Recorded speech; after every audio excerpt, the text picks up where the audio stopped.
TipTut. Hello there, just so you know, this video contains a paid promotion. Don't worry, I'll never promote something that I don't think is worthwhile, and I'll never mislead you about the quality of a product or service. Enjoy!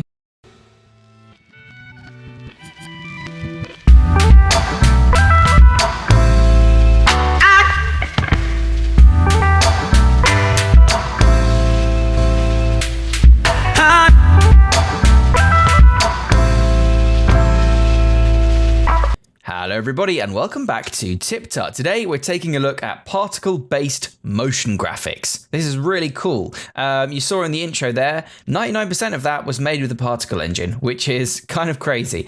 It's an engine called Stardust, and it's basically a new node-based particle system that allows you to create motion graphics, 2D, 3D particles. It basically does whatever you want, but the real thing that I want to focus on is the motion graphics side of it, because that's what we do here. We do 2D stuff. And it's really cool. I don't really know of another particle engine that can do this. So I'm just going to dive right in. This is, I'm going to say now, a little bit more of an advanced tutorial. I'm not going to be covering the basics of After Effects here. If you do want that, head on over to my Intro to Motion Graphics or Intro to Infographics in Motion series and start there, then come back and watch this because it's really cool and you'll be impressed, hopefully.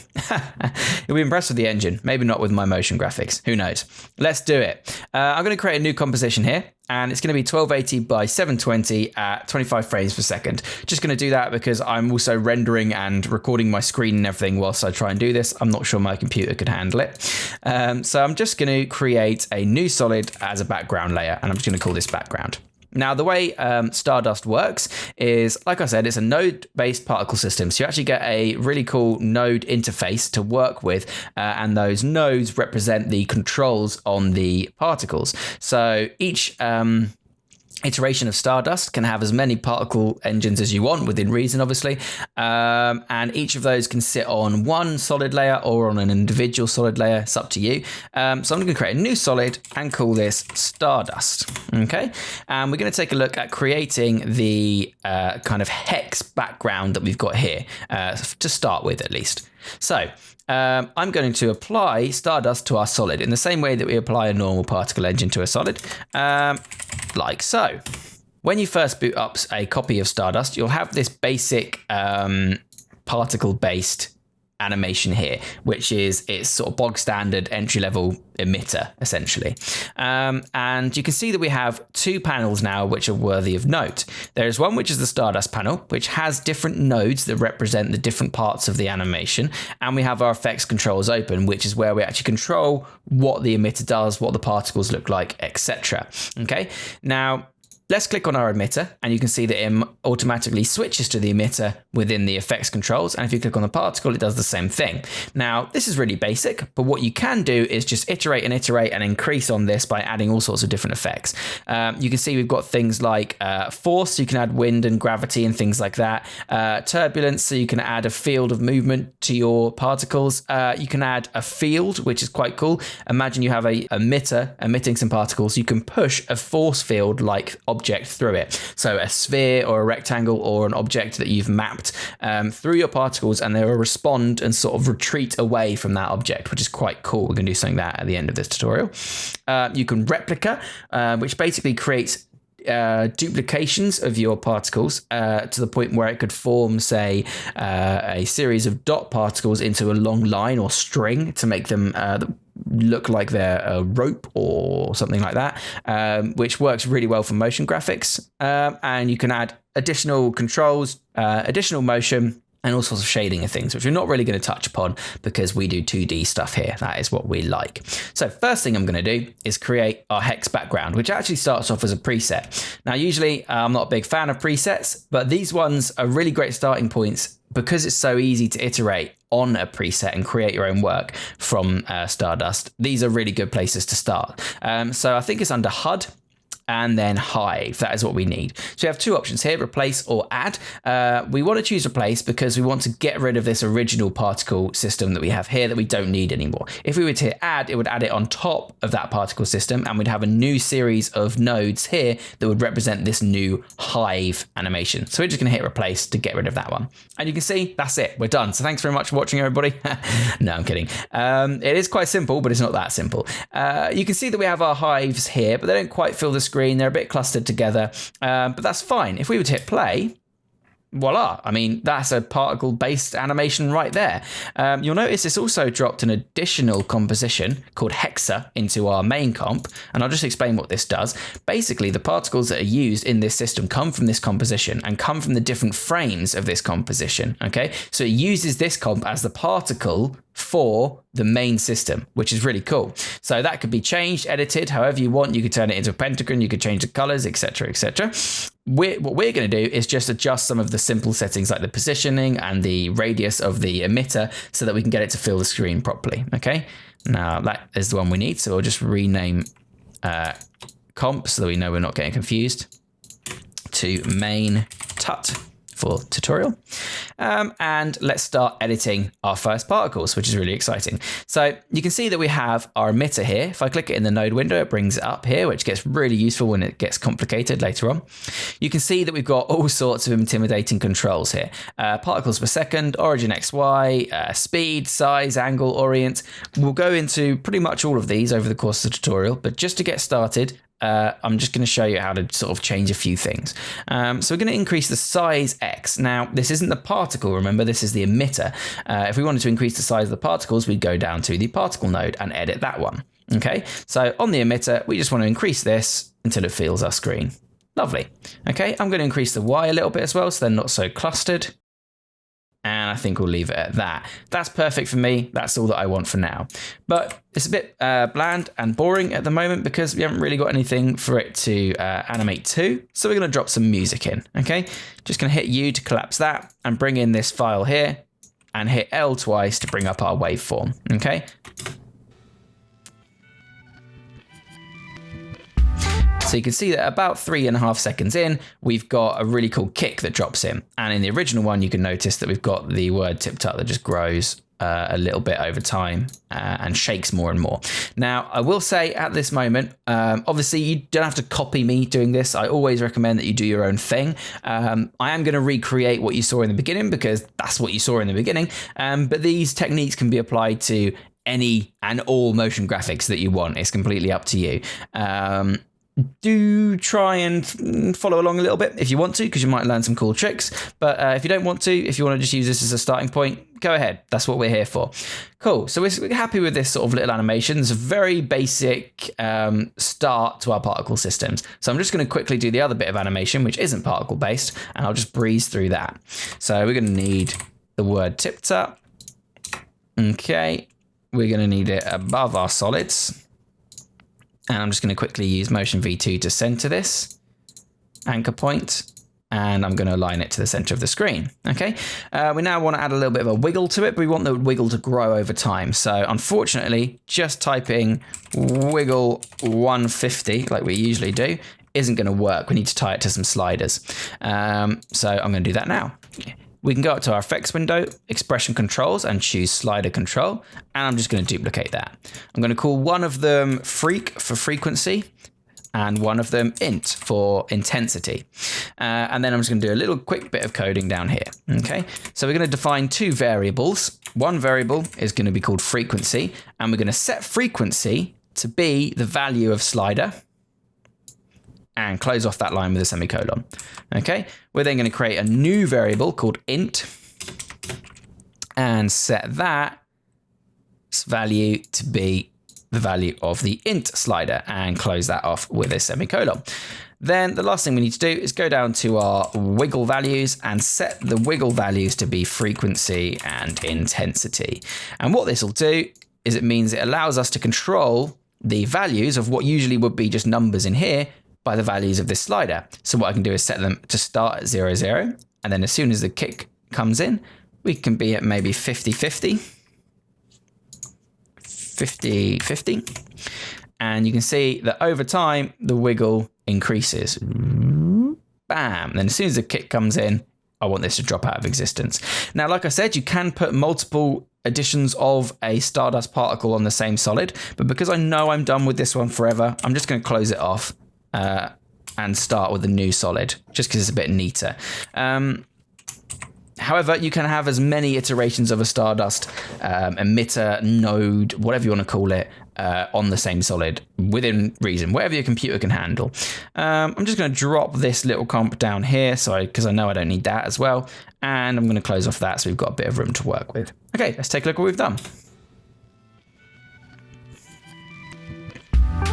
A masterpiece already. Okay, let's have a look at what's coming up next. So,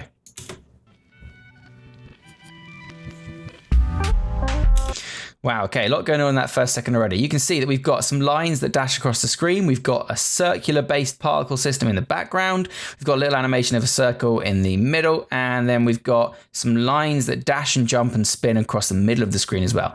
Now, every single thing you see in this part of the animation, except for the little blue circle, is particles. Even those lines, even those spins dashing across the screen there, it's all done via a particle engine, which to me is pretty damn cool. So I'm going to basically explain to you now how to do all of that. This is going to get a little bit involved, so grab a cup of tea, settle in for the long haul. Okay, so let's tackle the circular elements in the background first. I'm going to create a new solid. I'm going to call it circles, and I'm going to position it to start at our keyframe when the kick comes in on the music, like so. Okay, let's apply Stardust to it. And this time we're going to start with a preset under replica called circular, like so, and hit replace. Okay, so now when we scrub along, you'll see that we've got a pretty crazy set of what look like lines, but are actually particles, which is pretty cool. So all of these sort of motion-y, graphic-y lines that you'd usually do with, line trimming and start and end points, et cetera, is all done via a particle engine. I don't know if it's just me, but that seems really cool. So let's make it look a bit more like it's something of ours rather than a preset. And you can also notice now we've got a little bit of a more complicated, but not really, a particle system over here. We've now got an emitter that pushes the particles out. We've got a particle node that defines what they look like. And we've got a replica node, which basically, if we turned off, you'd see that all we've actually got is some particles that sploosh out a little bit. But when you turn this replica on, it duplicates all of them into a circle. So essentially we've got 41 replicants, like in Blade Runner, of our particles, which are then offset on one of their z-axes so that they spin around. If I were to increase this, for example, you'd see exactly what's going on, okay? So let's just decrease that down to 4.6. And what it basically means is each one of these is offset so that it creates this kind of line of particles, which is really cool. So let's make it look something that looks like it should be in the scene a bit more, okay? I'm gonna close off replica and I'm gonna go to particles and I'm gonna change the color first of all. So underneath particle properties, I'm gonna scroll on down until I find color, which is here. Particle color, you can see it's set to random from gradient. Now, if I twirl down color gradient, you'll see that we have a gradient. What this does is each particle randomly selects a color from this gradient and applies it to that particle. So if I were to remove some of these, you'll notice that they're now all yellow, okay? But we can just choose solid color instead, or we can choose color over life. And if we go through a few of the presets here, like say, for example, this one, that's quite bold, you'll notice that when the particle is born, it's dark purple. When it dies, it's white, which means that it's dark purple as they all start and they move to white as they die out, which is really cool. So have a play with that. What I'm going to choose is random from gradient. And what I'm going to do is just ditch some of these by dragging them off the edges of the box. And I'm going to create my own one. So on this left here, I'm going to want my sunflower yellow from my TipTut color palette.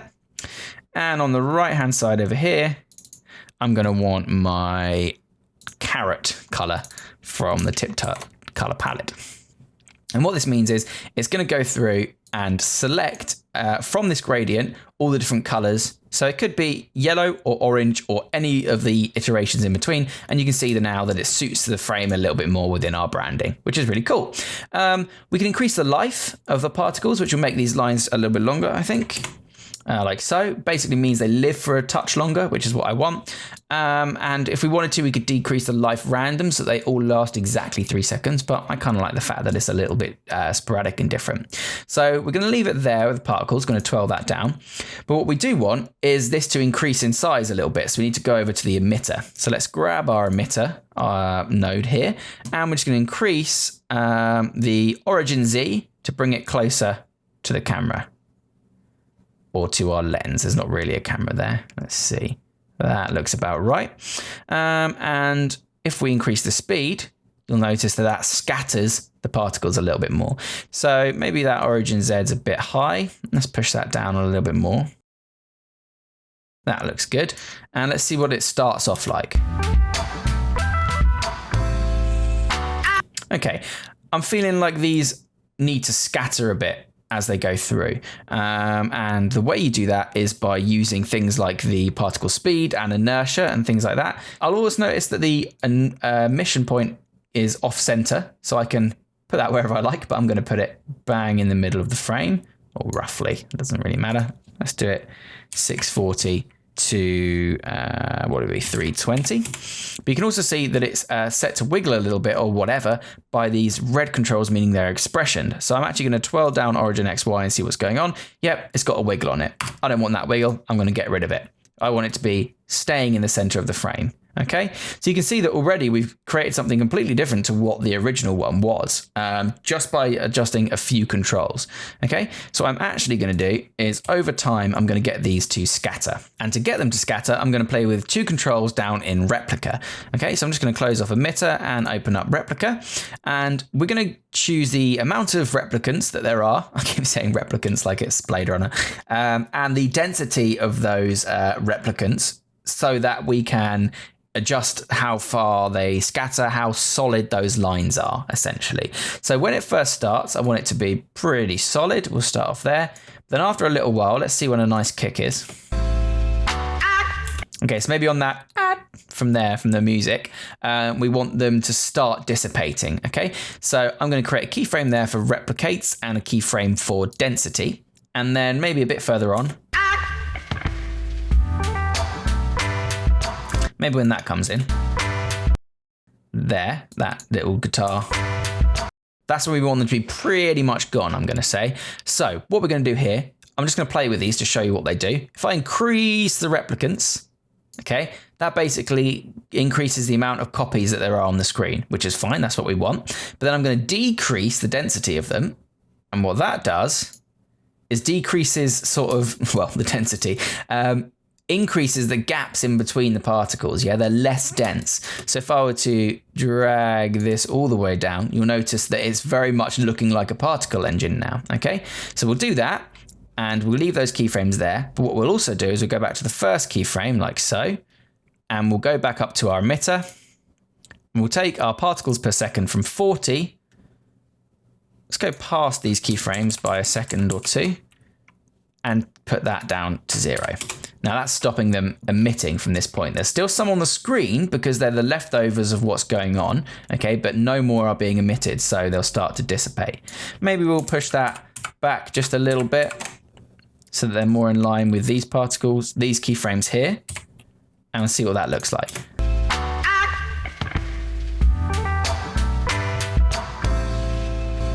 Okay, not too bad. Maybe I'll make it just a bit quicker and a bit earlier, so that the force feels like it's actually on the moment a bit more. There we go. That looks quite nice. Cool. So you can see that we've created a completely different effect there than we had from the first bit of the preset with not too much work. Let's close those down. Again, I'm going to cap this off. If I wanted to, I could build another one on top, but I kind of like using different solids. It really does work the way you want it to work. It's as simple as that. So I'll close off those keyframes. I know I'm happy with them. And I'll close off those keyframes. I know I'm happy with them. And let's see what that looks like. Got the shakes, got the hexes. All right, wicked. Happy with that to start with. Now, next thing I'm going to do is just quickly drop in my little circle, which isn't particle based, unfortunately. It is just a little circle that I've got here. Pop that in the middle of the screen.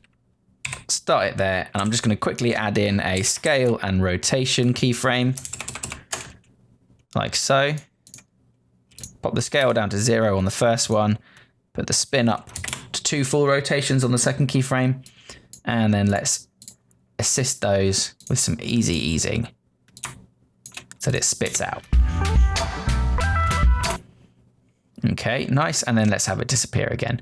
Now, like I said, I'm sort of skipping through these bits a little bit because I kind of understand that you guys know how to keyframe things. I'm not going to insult your intelligence at this point. So we're just going to spin that back down to 0 and 0. And ease those out. Like so. Okay.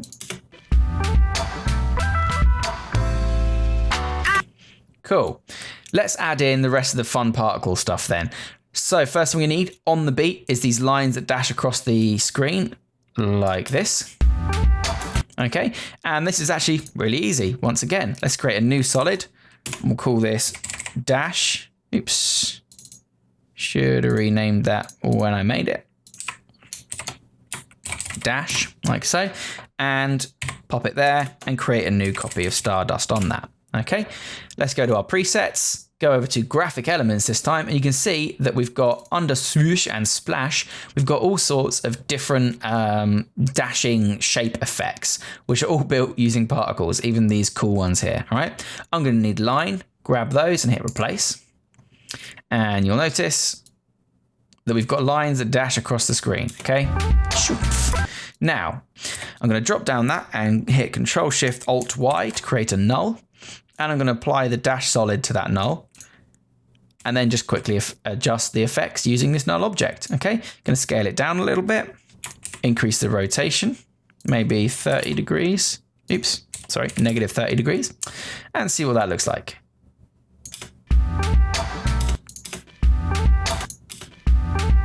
Not bad. Not bad at all. Maybe let's push it over a little bit more. Okay.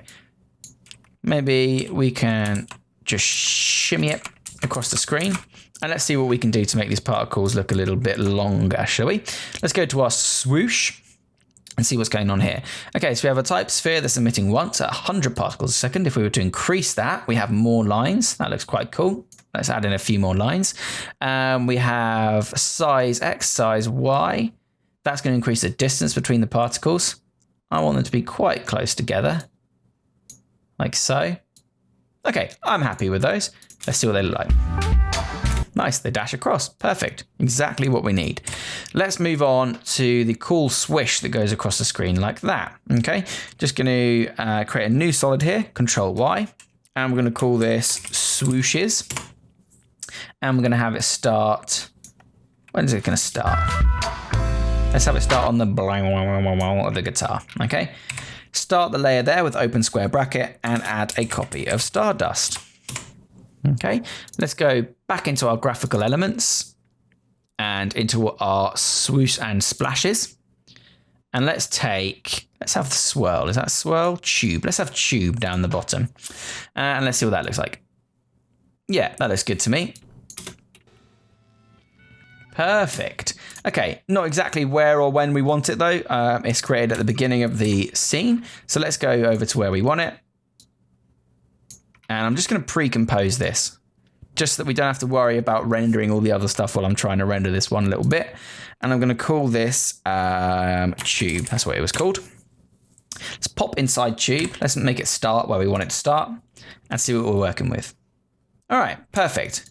That looks pretty okay, actually, but let's make it a little bit more interesting. You can see it's quite simple. We've got a swoosh and we've got a particle. Let's change some of the particle settings to make it a little bit more personal to us.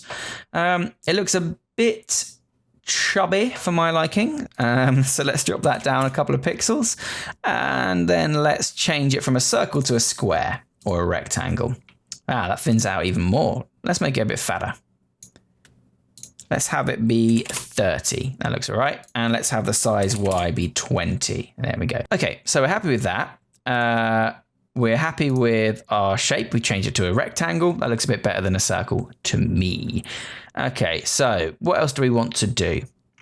Let's change the swoosh. Let's increase the speed a little bit so that as they come in, these particles are going to form themselves a touch, I think. So let's go down to maybe 30, like so. And as they form, let's take the speed from 30 down to about 0. And what this does is it will create them as if they're looking like they're forming into the tube as it comes down. There we go, like so. Happy with that, I think. Actually, let's have it finish when it finishes so that it actually collects itself a lot sooner. Yeah, there we go. That looks quite good. I'm happy with that. Let's see what that looks like in our scene.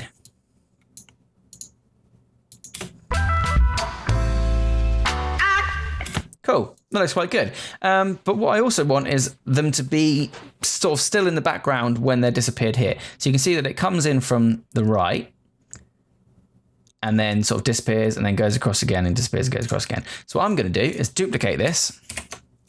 I'm going to drop the opacity down to 50 on the one below. And then, oops, I'm going to flip it horizontally. Like so. And that way we get a little ghost version of the one before. And if I just push that along a little bit, coming out. Actually, no. Do you know what? No, I like that. I like the fact that they play catch up with each other. Yeah, let's leave it like that. Okay, so let's add in the little triangle quickly.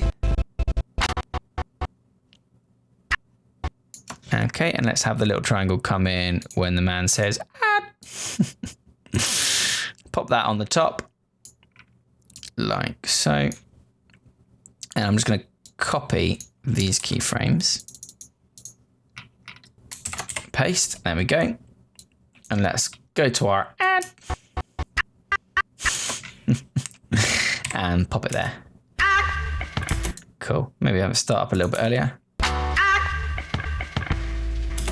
Now what's happened here is the center needs to be adjusted. So it's actually in the center of the triangle, rather than the composition.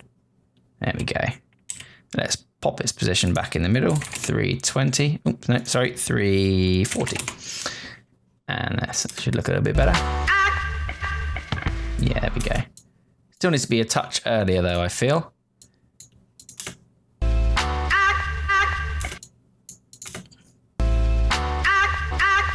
Yeah, happy with that. Okay, let's pop it down. There we go. And let's see what else, see what we've made so far.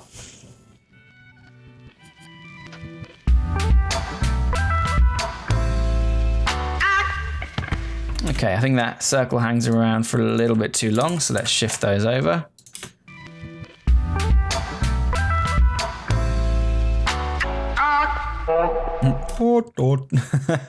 Okay, cool, happy with that. What happens next in our original?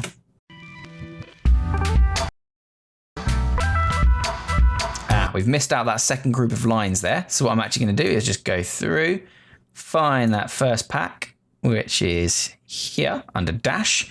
And I'm just going to duplicate that and find it again over here, just as the circle begins to disappear. And I'm going to push that along. And then what I'll do is duplicate this null as well and make the second dash apply to this null here. And we're going to rotate it the other way so that when those come through, they come in like that. Bam, like so. Let's have a look.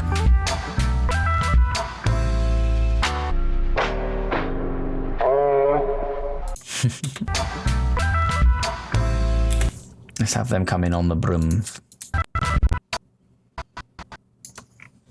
Let's have them come in just a little bit later.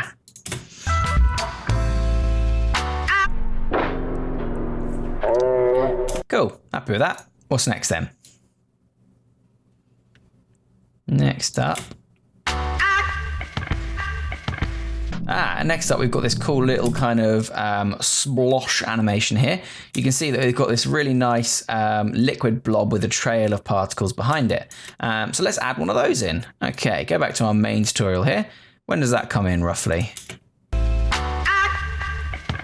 just after the add. Okay, add. Let's go like so. And let's close off everything we've done so far. And because this is after that little vocal thing, I'm going to choose all of this as a red to imply that it's before it. And our new one, I'm going to make yellow so that I know it's after it. Let's push it to start there and add a Stardust layer. Okay, let's go to graphical elements. And let's choose swoosh and splash again. You can tell I love this folder. And we're going to go for splash 4, splash 5, or splash 6. Let's try splash 6 and hit replace. Okay, yeah, I quite like those. That's quite cool. Got the little trail of particles there as they come in. Let's put that up to full so we can see it a bit better. Trail of particles as those sort of bubble out from the shape. That's nice. Let's pre-compose this, making sure that we move all of our attributes to the new composition, and we'll call it bubbly. Let's pop it where we want it. Just after the add. And there we go. Nice one. And let's have a little bit of play, see what we can do with these. You can see that they're circles. Let's have squares like we did last time. That's quite cool. Let's pop down to particle here, change them to rectangles, see what that looks like. Gonna have to increase the Y value again to make them a bit bigger. Let's push them a bit further. 41, 41. There we go, that looks quite cool. Let's also increase the opacity random a little bit so that they've got a bit of differentiation. That looks quite cool. And let's see what that looks like. Oh, I like that even more. Perfect. Yeah, it looks much better with squares. I like it with squares a lot. I also like the fact that because we increase the opacity a little bit, the trail kind of fades away a touch, which is quite nice. Where it's got the more solid shape, because all the particles overlap each other, it still looks solid because they sort of add up to 100, but the trail looks quite nice. We like that. Okay, great. Okay, so on that add as well, we also want our particles to come in like so, okay? They creep in from the edge of the screen and then they sort of move around and cut holes in our composition. Now, this is where it gets really heavy. I'm going to push it to my computer's limits and see if it can handle it. But this is also where we create some particles from scratch. So everything that we've made so far has been part of a preset. But what we're going to do this time is actually create something from scratch and everything that it looks like is going to be something that we've built. So let's dive right into that after I have a quick cup of tea. Hello everybody, welcome back. I've had my cup of tea, I'm feeling energized, I feel good. Let's dive right back in. Let's see what we've done so far.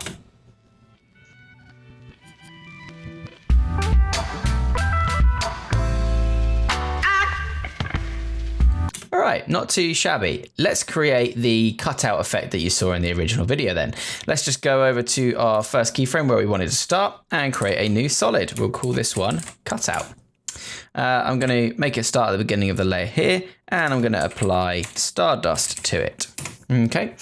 Now, we have our standard emitter that we've created. If I just drag along a little bit, you'll see we actually have some particles, which is good to know. I'm just going to cut it off there, go back to our keyframe, and start our layer so that we start with some particles, okay? Now, what I'm actually going to do is build this up from scratch and show you how the node system here actually works, okay? So if I, first of all, try and cover this page with particles, okay? Let's go with that. So we're going to need to change the type from point to box, and what this does is gives us a square. If I turn the speed down to 0, you can see that we have a box shape of particles, and we're going to increase the size X to cover our screen, and the size Y to cover our screen. Oops, that is Z. Size Y. There we go. Perfectly happy. I'm going to increase the particles per second to something crazy. Let's try 100,000. Wow, that completely fills the screen. So let's reduce it so it fills the screen but with the minimum amount of particles needed. Let's try 70,000. That still does it. 30,000. Like so. Perfect. Absolutely perfect. Okay, so we can see now that as soon as this layer pops in, we just have a solid white, which isn't what we want, but it is where we're going to start, okay? And what we're going to do now is create a field that basically pushes those particles out of the way and then dances around the screen so that they all sort of pop back and zing back into shape, okay? So the first thing we need to do now is actually add a node to our system. So if I go down here to the field node and just drag this onto our UI, you'll notice that immediately there's some kind of force acting against these particles, okay? Now, the way the node system works is, because this has no strings attached, it will affect absolutely everything in here. If we had 5, 6, 7 different node fields in there, okay, then it would affect all of them. If we were to hover over it, you see we get these 2 circles, and we drag one of those to another node, it directly affects that node and only the string of nodes that it's connected to. Now, of course, this is the only thing we've got, so it's still doing the same thing. But if we had more, then that is good to know. Okay, so first thing we need to do then is increase the size of this field and the feathering so that we don't get any particles at all inside of it. So let's go to field properties and increase the size. Let's try 500 both ways. That should fill the screen, okay. And what we can do now is adjust the feather, and you'll notice as soon as you do this, the particles start to get pushed away from the inside of that area. Okay, so if we were then to decrease this so it fits on the screen again to say 300, 300. Okay, what we can do then is increase the affected properties of this field, okay, by increasing the position. And what this does is just push all of those particles outside of that area. So let's try something like 1,000. Nearly there. Try 2. Okay, 1,000 is as high as it'll go, and that seems okay. But let's just try adjusting a few other things. Pop the size down to 0 there, and you can see that we've got a fairly solid sized circle in the middle with no particles inside this cutout effect. Okay, so now we're going to need to decide which things we want to keyframe. So I'm just going to twirl down this layer, make sure that we start at the keyframe that we want. Now we're probably going to want to adjust the size of the field. So let's keyframe size and size Y. We're going to want to probably adjust the position and size of the affected properties. And we're probably going to want to also adjust the origin XY of the field as well. So now we can hit U and bring up all of our possible keyframes that we might want to edit. So let's start with this off screen then. Oh, actually, first thing I'll do is make these particles yellow by going to particle color and pasting in my yellow. Sorry, that was on the size of the affected properties there, not on the particle itself. So let's go over to the particles and change the color there, like so. There we go, perfect. And now let's start editing so that these are off screen. Okay, so let's start by trying to increase the size of the field. Let's go for maybe 600. Nearly. Let's do 800 or 700. Let's try. Almost there. Let's do 750. You basically don't want to go too far outside of the frame, because if it starts over here, whatever easing you apply to your animation will obviously start out way outside of the frame and probably not be the result that you expect. Okay, so let's move on maybe 2 seconds. Let's see where the next beat in the music is.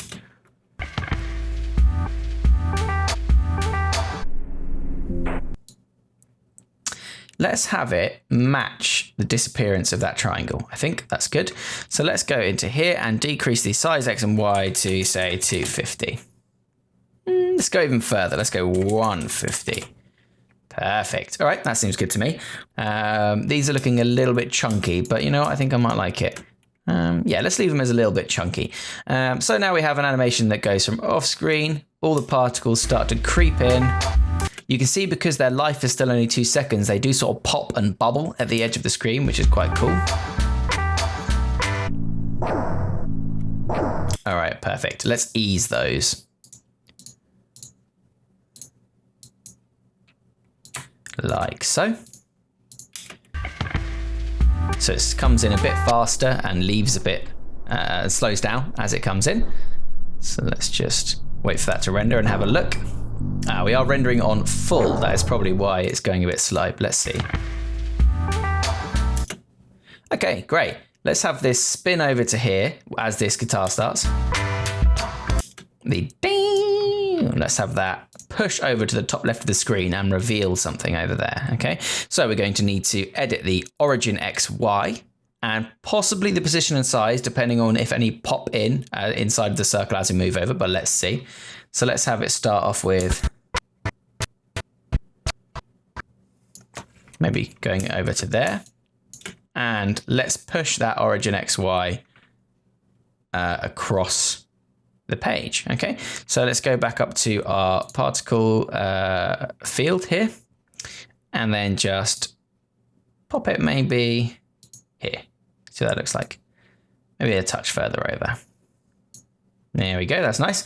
Let's add some easing onto that. Easy, easy, easy, easy, easy, easy, ease. There we go. And let's have, just as it starts to slow down, let's have our little circle come back in. So let's grab the circle, we'll duplicate that. I'll just shift it a bit higher up. Like so. Push it over to here and change its position so that it is roughly center in that hole once it stops moving. I think about there would be nice. Okay, good. So now it's sort of revealing this shape here as it gets to its largest, like so. And then on the beat, we'll have it dash across the screen. So let's see if we've done that right. Well, let's not do it on full, let's do it on quarter so it renders quickly.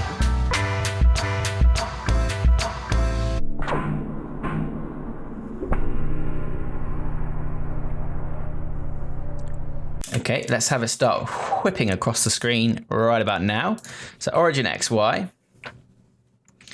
And then let's have it go over to maybe 1 second and let's have it come over to here. But when it gets over here, let's have it grow so that it starts to move back to its center shape here, okay? So when it gets here, let's have it be a size that is maybe twice its size.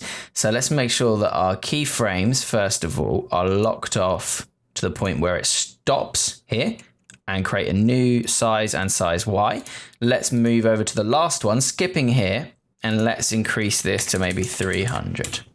Okay, good, good. Let's adjust this so that it whips over. It's already doing it. And then let's put in another second that brings it back to the middle of the page. 640 by 320? No, 340. No, 360. There we go. You can see I rarely work in 720p. And let's leave it like that for now, and then let's have it just jump out to nothingness. So size Y, size X, and then 1, 2, 3. Yeah, let's do it to 3. And let's increase this back up to its original values. Okay, perfect. Let's see what that looks like. I'll render it in half and jump back in when we're done. Okay, let's have a look.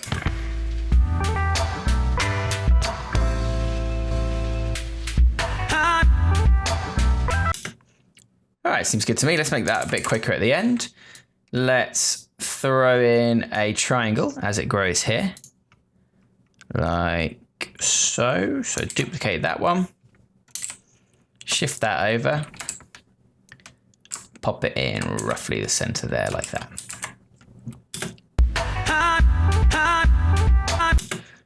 So it grow a bit earlier.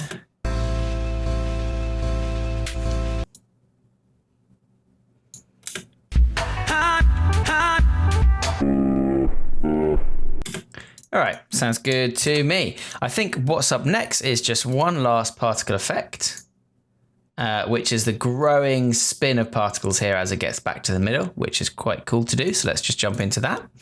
As it comes back, let's line it up with the music a little bit.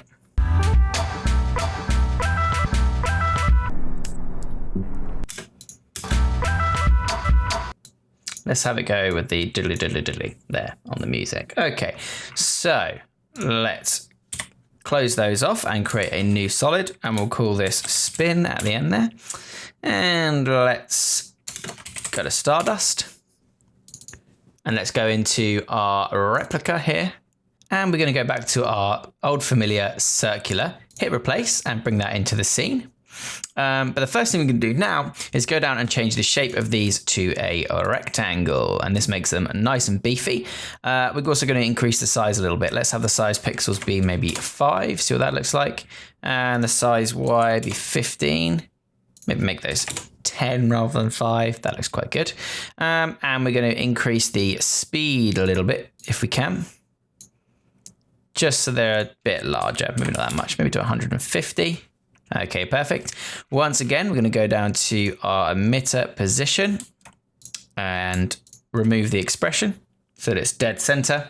And this time we're going to go down to our particle colors and choose gradient over life. Okay, so that is down by particle properties, color here. Rather than random from gradient, we're going to do color over life. We're going to go to our color gradient, ditch all of this nonsense here, and turn these into our TipTut colors. So that one's going to be sunflower. And this one is going to be carrot again. Like so. Okay, maybe that will look better as random from gradient instead. Yeah, I think so. And let's increase the opacity random a little bit so that it's sometimes a bit see-through. And let's pop it underneath our cutout layer. Okie dokie. We want this to start at a certain time. So we want it to start around about here, just as it starts to get pushed through. So that's probably good, like that. And from about here, we want the particles to stop emitting. So what we could actually do, rather than reducing the speed, is we could try changing the emitting from default to once. Okay. And what that does is it just pulses the particles once. Doesn't look like that's going to be quite enough with only our particles per second low. So let's just actually adjust those back down. Okay. So wait until about there. And let's put a keyframe in for particles per second. Move over just a little bit and reduce that to 0. Maybe a touch earlier than that. Okay, perfect. And I'm just going to drag my original footage here underneath. Going to transform the audio way down to nothing. And just start to push that in behind, like so. And this is just my animated logo that you see at the beginning. So I'm just going to increase that. And let's see what we've got overall.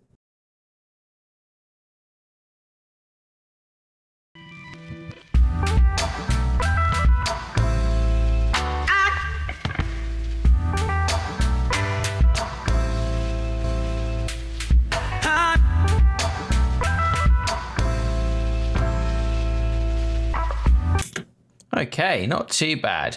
So as you can see, it really is quite simple to create, sorry, just cutting off the composition there, to create pretty complicated motion graphics with a particle engine, which I didn't honestly think was possible, but it's got some pretty impressive results.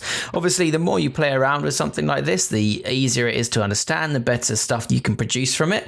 I'm still relatively new to it myself, but I do know for a fact that I'll be exploring this much, much further. So, I mean, let me know what you create with this. If you do create anything with Stardust, pop me a video, send it over on the Discord, comment below with a link to it. You know, I'd love to see this because I've never really seen anything like it before, and I'd like to see what you guys can do with it. So thanks very much for watching, everybody. I will just say, make sure you do pop over to aescripts.com and pick up a copy of Stardust. It's really cool, and you'll have a lot of fun with it, especially if you like doing motion graphics kind of things. So thanks very much for watching, everybody, and I will see you all next time.